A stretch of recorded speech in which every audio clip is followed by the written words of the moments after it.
Kia ora, I'm Nathan Penny.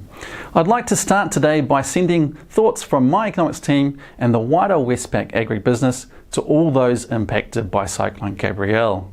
In particular, kia kaha to those whose homes, farms or orchards were in Cyclone Gabrielle's destructive path.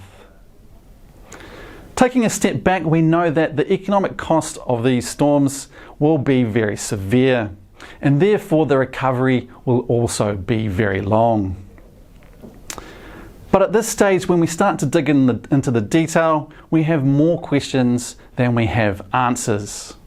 What we do know is that the Hawke's Bay, Gisborne, Northland, Bay of Plenty, Waikato and Auckland have borne the brunt of these storms.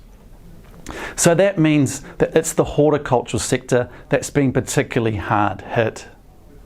Within horticulture, it's also the apple sector that has borne the brunt, given that we were in the middle of picking season. But also other industries like grapes, avos and kiwi fruit have also seen some damage in some regions. There's also a broad spectrum of orchards that have been hit. For example, some have lost everything, while others can still salvage some fruit, and for others it's more a question around whether contamination to fruit from the water means that the fruit is still able to be eaten or not.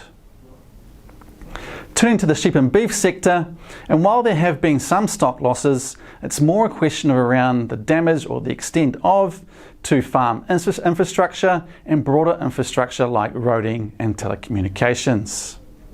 That's going to mean that stock will need to stay on farm for longer, and therefore there's going to be an associated increase in cost for farmers.